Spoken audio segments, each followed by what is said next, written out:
जय हिंद दोस्तों। तो स्वागत है आपका एक बार फिर से हमारे YouTube चैनल सूर्य एजुकेशन सेंटर में। तो आज हम बात करने वाले हैं वैदिक सभ्यता के बारे में। इसमें हम बात करेंगे ऋग्वेदिक काल और उत्तर वैदिक काल के जो महत्वपूर्ण प्रश्न उत्तर है उनके बारे में। जैसे कि आप सभी को पता है कि इनसे पहले मैंने वीडियो डाल चुके हैं वैदिक सभ्यता की, जिसमें हमने उत्तर वैदिक काल और ऋग्वेद काल के बारे में आपको अच्छी तरह से डिस्कस करा चुके हैं। ठीक है, वहाँ पे हमने सामवेद, यजुर्वेद और अथर्ववेद को भी अच्छी तरह से कवर कर लिया है और उनकी राजनीतिक स्थिति, आर्थिक स्थिति, सामाजिक स्थिति सभी को ही अच्छी तरह से हमने वहाँ पे पढ़ लिया है। ठीक है, आपने नहीं पढ़ा तो वहाँ पे आप जाके वीडियो देख सकते हो। तो स्टार्ट करते हैं आज की वीडियो अपनी। तो आज की जो हमारी वीडियो है बहुत ज़्यादा लंबी होने वाली है। अभी तक के आए हुए सबसे महत्वपूर्ण प्रश्न मैं आपके लिए लेके आया हूँ, तो उम्मीद करते हैं कि कुछ इससे समझ में आएंगे आपके। तो करते स्टार्ट। भारतीय शासन के प्रतीक ये शब्द सत्यमेव जयते निम्नलिखित किस ग्रंथ से लिया गया है? तो देखिए दोस्तों, ये क्वेश्चन बहुत बार पूछा गया है। ठीक है, तो किससे लिया गया है? उपनिषद मुंडको उपनिषद से। कहाँ से लिया गया है? मुंडको उपनिषद से लिया गया है। ठीक है, जो कि सत्यमेव जयते। ठीक है, आगे बात करते हैं अगले क्वेश्चन में। भारत में वर्ण व्यवस्था किस लिए बनाई गई थी? देखिए दोस्तों, जो भारत में वर्ण व्यवस्था किस लिए बनाई गई थी? देखो, वर्ण व्यवस्था उस टाइम जब हमारे यहाँ आर्य आए तो उस टाइम में वर्ण व्यवस्था चालू हुई, मगर उस टाइम पे क्या था कि जो श्रम विभाजन था। ठीक, क्या था? श्रम विभाजन, यानी कि जो काम करते थे, जैसे कि जो किसी का भी काम, जैसे बढ़ई का काम करता था कोई, ठीक है, तो इसी तरह से कोई बर्तन बनाने का काम करते थे, तो उनके जो क्रम होता था उन्हीं के आधार पर ही उनको क्या थी? वर्ण व्यवस्था बनाई गई थी। ठीक है, अगला क्वेश्चन है हमारा, भारतीय संगीत का उद्गम किसमें खोजा जा सकता है? देखो दोस्तों, वहाँ पे मैंने बताया था आपको कि जो हमारा क्या था कि संगीत मतलब सामवेद। ठीक है, सामवेद में क्या था? सामवेद की संहिता में ही जो हमारा भारतीय संगीत का ही दर्शन या भारतीय संगीत को खोजा गया था। ठीक है, जैसे कि ऋग्वेद है उसमें हमारे ग्रंथ वगैरह, या ठीक है, इस तरह से यजुर्वेद में हमारे यज्ञ वगैरह किए गए थे, अथर्ववेद में जादू टोना वगैरह, इस तरह से। तो सामवेद में क्या था? हमारा जो संगीत वगैरह था। ठीक है दोस्तों, आगे चलते हैं अगले क्वेश्चन। तो अगला क्वेश्चन है दोस्तों हमारा, आरंभिक वैदिक काल में वर्ण व्यवस्था किस पर आधारित थी? देखिए दोस्तों, ये आरंभिक वैदिक काल यानी कि ऋग्वेद काल की बात कर रहा है। तो ऋग्वेदिक काल में हमारा क्या था? व्यवस्था या श्रम के आधार पर, यानी कि जैसा कार्य बिल्कुल पिछले वाला क्वेश्चन है उसी की तरह से, मगर यही घुमा फिरा के इसने क्वेश्चन दे दिया है। तो यहाँ पे क्या होगा? व्यवसाय या हमारे कर्म के आधार पर वर्ण व्यवस्था को बनाया गया था। मगर जब हम उत्तर वैदिक काल में जाते हैं आगे चल के, तो वहाँ पे देखा था हमने कि जन्मजात के आधार पर वर्ण व्यवस्था को बना दिया गया था, जिसमें हमें क्या, जो हमारे वर्ण 4 हो गए थे, जैसे कि पुरोहित हो गया, क्षत्रिय हो गए, वैश्य हो गए और शूद्र हो गए। मगर यहाँ पे क्या था? श्रम के आधार पर या व्यवसाय के आधार पर। ठीक है दोस्तों, अगले क्वेश्चन की ओर चलते हैं। निम्नलिखित में से ऋग्वेदिक काल के दौरान किसकी जानकारी नहीं थी? ऋग्वेद काल के दौरान किसकी बात कर रहे हैं? ऋग्वेद काल के दौरान, ना कि उत्तर वैदिक काल के। तो वर्ण व्यवस्था या जाति की, हमें जो जाति के आधार पर वर्ण व्यवस्था की हमें जानकारी नहीं थी। किसके आधार पर? श्रम के आधार पर थी। ठीक है दोस्तों, देखो 3 क्वेश्चन इसी तरह के आ गए हैं। आगे बात करते हैं। यज्ञ सूत्र निम्न में से किस वेद में? देखिए मैंने अभी बात की थी यज्ञ मतलब यजुर्वेद। ठीक, यज्ञ इसी तरह से ही बनेगा और यजुर्वेद भी इसी तरह से ही बनेगा। ठीक है, तो दोस्तों इसका क्या हो जाएगा? यजुर्वेद। ठीक है, सामवेद हमारे किस में आ गया? तो मैंने भी बताया आपको संगीत वगैरह में आ गया था। ऋग्वेद हमारे जितने भी मंत्र ग्रंथ वगैरह इसमें ही। ठीक है, अथर्ववेद में जादू टोना वगैरह जो भी हमारी साइंस वगैरह है सब किसमें? अथर्ववेद में। अगले क्वेश्चन की ओर चलते हैं। उपनिषद शब्द का शाब्दिक रूप से यह अर्थ होता है, क्या होता है? पास बैठना या समीप बैठना। पास बैठना या फिर समीप। उपनिषद यानी कि उपनिषद। ठीक, उप मतलब पास में। ठीक, तो इसी तरह से, तो क्या होगा इसका आंसर? सी, पास बैठना। अगले क्वेश्चन की ओर, आर्यन जनजातियों की प्राचीनतम बस्ती कहाँ है? देखो मैंने बताया था आपको, सप्त सिंधु का क्षेत्र। कौन सा? सप्त सिंधु का क्षेत्र। ठीक है, क्योंकि आर्य कहाँ से आए थे? मध्य एशिया से आए थे। ठीक है, तो कहाँ पे आए थे? सप्त सिंधु के पास में बसे थे पहले। ठीक है, तो आर्यन जनजातियों की प्राचीन बस्ती कहाँ थी? तो सप्त सिंधु में थी। ठीक है दोस्तों, आगे बात करते हैं। तो उसका ऑप्शन क्या हो जाएगा? सी। आगे बात करते हैं, महाभारत का प्रारंभिक नाम क्या था? महाभारत का प्रारंभिक नाम क्या था? अब ये देखो बात वहाँ पे आई है, क्योंकि वहाँ पे हमने देखा है कि बात किसकी गई है? रामायण की भी की गई है और महाभारत की। तो महाभारत का जो प्रारंभिक नाम था वो क्या था? जय संहिता था। तो इसका ऑप्शन क्या हो जाएगा? बी ऑप्शन हो जाएगा। ठीक है दोस्तों, अगले क्वेश्चन की ओर, विषम शब्द ज्ञात कीजिए। देखो दोस्तों, हमें यहाँ पे पता है कि जैसे कि हमारे वेद कितने हैं? तो 4 है। कौन कौन से? ऋग्वेद, सामवेद, यजुर्वेद और अथर्ववेद। मगर यहाँ पे अथर्ववेद नहीं, यहाँ पे क्या दे दिया, विष्णु पुराण दे दिया। तो विष्णु पुराण का तो यहाँ क्या हो जाएगा, विषम हो गया। तो इसका ऑप्शन क्या हो जाएगा, सी। ठीक है, आगे बात करते हैं उपनिषद क्या है। देखो दोस्तों, जो हमारे क्या थे उपनिषद, इसी तरह ब्राह्मण थे हमारे। ठीक है, तो उपनिषद क्या है, हिंदू दर्शन का स्रोत है। क्या है, हिंदू दर्शन का क्या है, एक स्रोत है उपनिषद। ठीक है, तो देखो अब तक के जो आए हुए क्वेश्चन है मैं उन्हीं को लेके आया हूँ। ठीक है, इसलिए वीडियो को लाने में काफ़ी टाइम लग गया है। ठीक है दोस्तों, आगे बात करते हैं।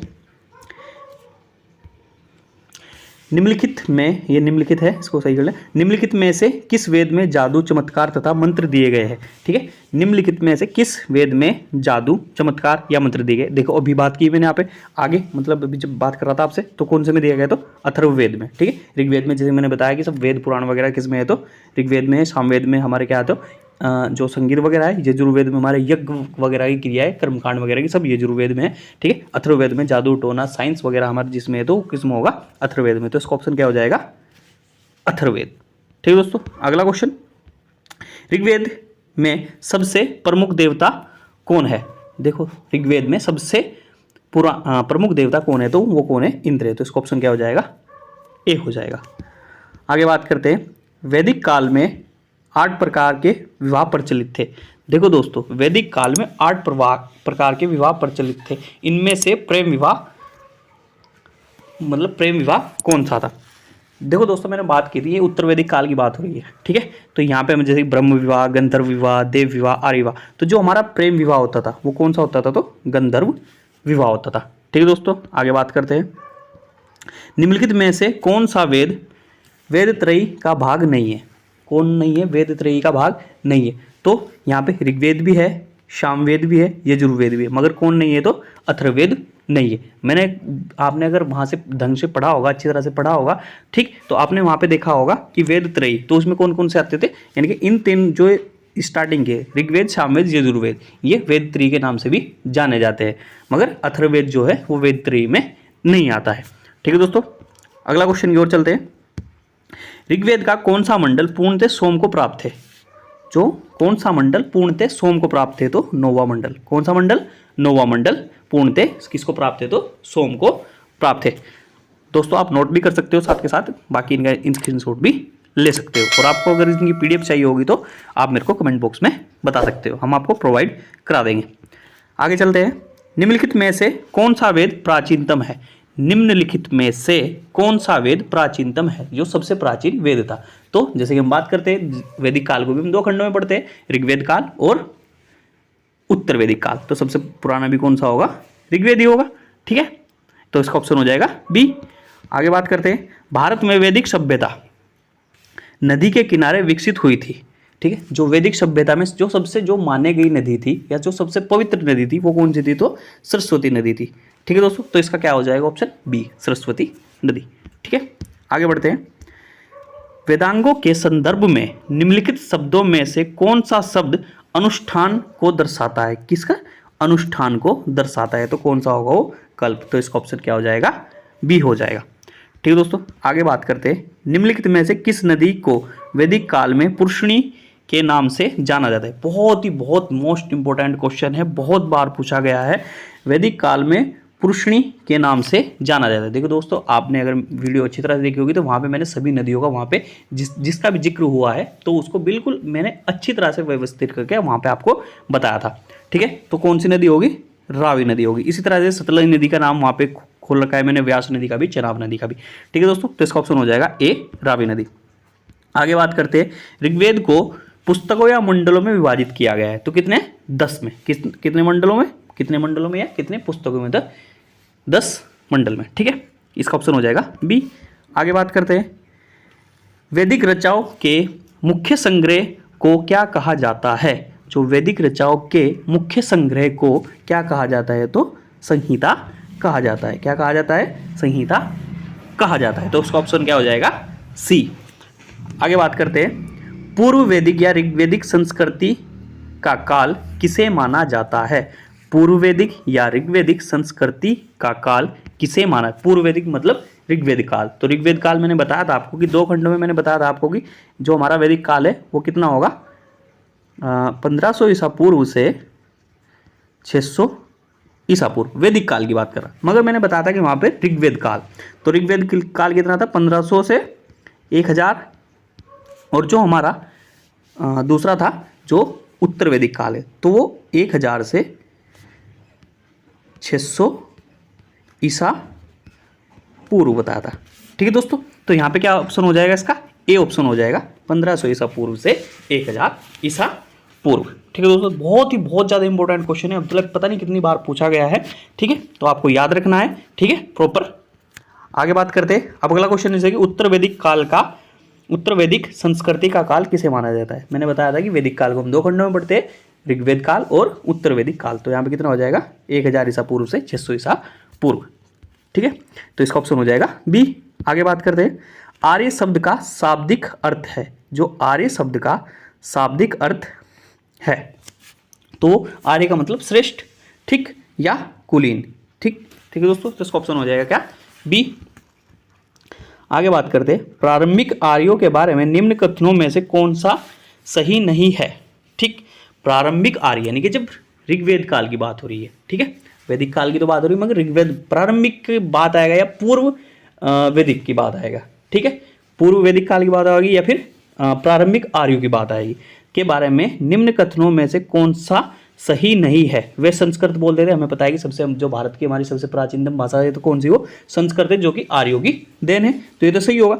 वे घुड़सवारी किया करते थे, हाँ किया करते थे भाई, जब अपने पशुपालन करते थे तो मतलब घोड़े पे सवार होकर उनको खदेड़ के लेके आते थे।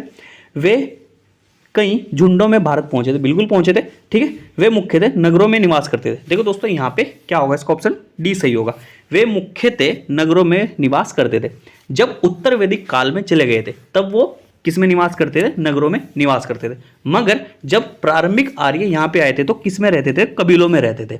जब हम उत्तर वैदिक काल में चले गए यानी कि 1000 ईसा पूर्व के बाद चले गए, तो उस टाइम पे क्या होता है कि जो हमने देखा है महाजनपदों का उदय हुआ है 600 ईसा पूर्व के आसपास। ठीक है ना, तो वहाँ पे क्या होता है कि नगरों का स्थापना हो गई। हाँ, हमें पता है कि सिंधु घाटी सभ्यता हमारी क्या थी, एक नगरीय सभ्यता थी, मगर जब आर्य हमारे यहाँ पे आए तो वे कबीलों में रहते थे। ठीक है दोस्तों, तो इसका ऑप्शन हो जाएगा कौन सा, डी। आगे बात करते हैं। इनमें से किस फसल का ज्ञान वैदिक के लोगों को नहीं था, तो किसका नहीं था, तो तंबाकू का। जौ का हो गया था, गेहूं का, चावलों का, ठीक है, और तंबाकू का नहीं था। सो ऑप्शन क्या हो जाएगा, डी। आगे बात करते हैं। उत्तर वैदिक काल में वेद विरोधी और ब्राह्मण विरोधी धार्मिक अध्यापकों को किस नाम से जाना जाता है, तो श्रमण। ठीक है दोस्तों, इसका ऑप्शन हो जाएगा बी। अगला, वैदिक गणित का महत्वपूर्ण अंग है, जो वैदिक गणित का महत्वपूर्ण अंग है तो वो कौन सा है, तो शूल्व सूत्र। ठीक है, कौन सा, शूल्व सूत्र, याद रहेगा। आगे बात करते हैं। किस वेद में प्राचीन वैदिक युग की संस्कृति के बारे में सूचना दी गई। देखो अभी प्राचीन की आई या आर्यों की बात आई या फिर सबसे प्राचीनतम की बात आई तो कौन सा होगा, ऋग्वेद होगा। ठीक है, तो ऑप्शन क्या हो जाएगा, ए। देखो बार बार क्वेश्चन को घुमा के वो बता रहा है, मैं आपको बताना चाह रहा हूँ। ठीक, तो कहीं पे भी आपको घुमा के क्वेश्चन दे सकता है वो, बस आपको याद रखना होगा। ठीक है दोस्तों, अगला क्वेश्चन है। निम्नलिखित में से उत्तर वैदिक काल में लिए गए ग्रंथों का सही क्रम कौन सा है। देखो दोस्तों, ये क्वेश्चन बहुत ही ज़्यादा इंपॉर्टेंट है, बहुत ही ध्यान रखने वाला है। ठीक, आपको कहीं भी कंफ्यूजन कर सकता है। तो सबसे पहले तो वेद आए हमारे, जो कि वेद हमारे कितने वेद थे, 4 वेद थे। उसके बाद ब्राह्मण, शतपथ ब्राह्मण, ठीक है, ऐरय ब्राह्मण, ठीक है, ऐत्रेय ब्राह्मण वगैरह वगैरह। ठीक है, फिर हमारे आरण्यक आए, फिर आए हमारे उपनिषद। ठीक है, फिर क्या आए हमारे बाद में, उपनिषद आए। तो सबसे पहले क्या है हमारे वेद, जो कि 4 थे, फिर उसके बाद ब्राह्मण आए, शतपथ ब्राह्मण वगैरह वगैरह ये, फिर आरण्यक आए, फिर उसके बाद उपनिषद आए। ठीक है, तो सही क्रम क्या होगा, निम्नलिखित में से उत्तर वैदिक काल में लिए गए ग्रंथों का सही क्रम क्या होगा, तो इसका ऑप्शन क्या हो जाएगा, ए ऑप्शन सही होगा। ठीक है दोस्तों, आगे बात करते हैं। वेदों की संख्या कितनी है, तो जैसे कि हमें पता है कि 4 है, तो इसका ऑप्शन क्या हो जाएगा, 4। ठीक, यानी कि इसका ऑप्शन हो जाएगा सी, जो कि हमारे वेदों की संख्या कितनी है, तो 4 है। अगला क्वेश्चन, कौन से 3 वेद संयुक्त रूप से त्रयी या वेद त्रयी कहलाते हैं। देखो ये क्वेश्चन आप ऊपर भी आ गए हैं, मगर ये क्वेश्चन थोड़ा घुमा के दिया है इसने। ठीक है, तो वेदों की जो वेद त्रयी या त्रयी कहलाते हैं तो कौन कौन से है, तो ऋग्वेद, यजुर्वेद और सामवेद। ठीक है दोस्तों, इस तरह से भी दे सकता है इस क्वेश्चन को, क्योंकि कई बार आया हुआ है, तो मैंने इस क्वेश्चन को मुझे वहाँ पे मिला तो मैंने डाल दिया। आगे बात करते हैं।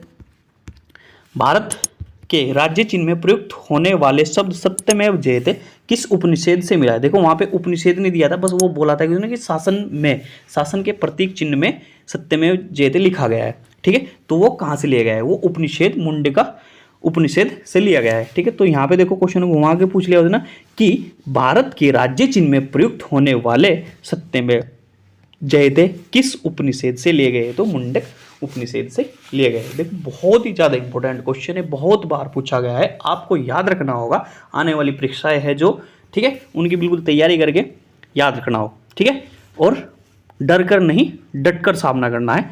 ठीक है दोस्तों, आगे बात करते हैं। तो इसका ऑप्शन क्या हो जाएगा, ये ऑप्शन हो जाएगा मुंडक उपनिषेध। उसके बाद ऋग्वैदिक आर्यों का मुख्य व्यवसाय क्या था, तो जो इनका मुख्य व्यवसाय था किस में बात की उसने, आपको याद रखना होगा। अगर ऋग्वेद की बात आ रही है तो फिर क्या होगा, पशुपालन होगा। अगर उत्तर वैदिक काल की बात आएगी तो वहां पे क्या होगा, कृषि होगा।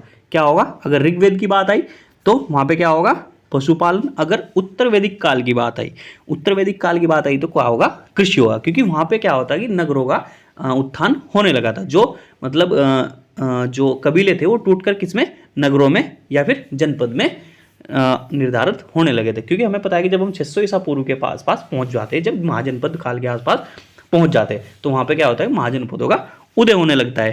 ठीक है दोस्तों, तो इसका ऑप्शन क्या हो जाएगा, बी। क्योंकि ऋग्वैदिक आर्यों का मुख्य व्यवसाय पूछा है इसने, उत्तर वैदिक काल के नहीं। ठीक है, तो ऋग्वैदिक काल के जो आर्यों का मुख्य व्यवसाय क्या था, पशुपालन। तो इसका ऑप्शन क्या हो जाएगा, बी। आगे बात करते हैं, भारतीय संगीत का आदि ग्रंथ कहा जाता है। ऊपर बात हो चुकी है इसके बारे में, तो क्या होगा, सामवेद। ठीक है दोस्तों, अगले क्वेश्चन की ओर, प्रथम विधि निर्माता कौन है, तो प्रथम विधि निर्माता कौन है, तो मनु की स्मृति वगैरह वगैरह जिसमें बात आई है, तो क्या हो जाएगा इसका, मनु। क्योंकि हम किसकी बात कर रहे हैं, तो यहाँ वैदिक काल की बात कर रहे हैं। तो वैदिक काल में मनु की बहुत ज़्यादा मान्यता है। ठीक है, जो कि मनु स्मृति आगे चल के बनी थी, जिसको डॉक्टर BR अम्बेडकर ने आगे चल के जला दिया गया था और संविधान भारत में लागू है। ठीक है, इससे पहले मनुस्मृति लागू थी। ठीक है दोस्तों, तो इस पर हम ज़्यादा बात नहीं करें, आगे बढ़ते हैं। कृष्ण भक्ति का प्रथम और प्रधान ग्रंथ है। कृष्ण भक्ति, देखो आप इससे परिचित हो अच्छी तरह से, ठीक, मगर फिर भी कृष्ण भक्ति का प्रथम और प्रधान ग्रंथ है तो श्रीमद् भगवत गीता को क्या है, तो श्रीमद् भगवत गीता है। ठीक है, आगे चलते हैं। ऋग्वेद में संपत्ति का प्रमुख रूप क्या है, तो क्या था, गोधन था। क्या था, गोधन। मगर आगे चल के जब उत्तर वैदिक काल में चले गए थे हम, तो वहाँ पे गोधन नहीं रह गया था, वहाँ पे क्या हो गया था, भूमि हो गया था। क्या हो गया था, भूमि हो गया था। ठीक है, मतलब गायों के लिए युद्ध ना होकर किसके, भूमि के लिए युद्ध होना स्टार्ट हो चुका था। क्योंकि हर कोई मतलब खेती करना चाहता था। ठीक, खेती में उनको ज़्यादा वो हो रहा था, मतलब मुनाफा हो रहा था, तो हर कोई खेती करने लगा था। ठीक है, तो इसका ऑप्शन क्या हो जाएगा, ए। इससे अगला क्वेश्चन है, जो ऋग्वेद के किस मंडल में शूद्र का उल्लेख पहली बार मिलता है। बहुत ही ज़्यादा इंपॉर्टेंट क्वेश्चन है। ठीक है, अब यहाँ पे आपको मंडल ध्यान रखने होंगे। जैसे कि सोम का मंडल कौन सा था, 9वां मंडल था। मगर यहाँ ऋग्वेद के किस मंडल में, ऋग्वेद की बात करें, क्योंकि ऋग्वेद में जितने हैं, ठीक, ऋग्वेद में क्योंकि धार्मिक ग्रंथ वगैरह, ठीक है, कितने सूक्त आए, कितने मंडल आए, तो किस में आए थे, ज़्यादातर तो जो हमारे ऋग्वेद में। तो ऋग्वेद के कौन से मंडल में शूद्र का पहली बार उल्लेख मिलता है, तो 10वें मंडल में। याद रखना दोस्तों, बहुत ही ज़्यादा इंपॉर्टेंट है। तो ऑप्शन क्या हो जाएगा इसका, डी। अगला, पुराणों की संख्या कितनी है, तो 18। ये याद रखना होगा आपको। ठीक है, कुछ चीज़ें होती है कि रटनी पड़ती है। तो पुराणों की संख्या कितनी है, तो 18। इसका ऑप्शन हो जाएगा ए। आगे बात करते हैं, वैदिक धर्म का मुख्य लक्षण इनमें से किसकी उपासना था, तो किसकी थी, प्रकृति की उपासना था। वैदिक धर्म का मुख्य लक्षण इनमें से किसकी उपासना था, तो किसकी थी, प्रकृति। तो इसका ऑप्शन क्या हो जाएगा, ए। ठीक है, तो उम्मीद करते हैं दोस्तों आपको वीडियो अच्छी लगी होगी। वीडियो अच्छी लगी तो वीडियो को लाइक करें, कमेंट करें और चैनल को सब्सक्राइब करना ना भूलें। तब तक के लिए जय हिंद।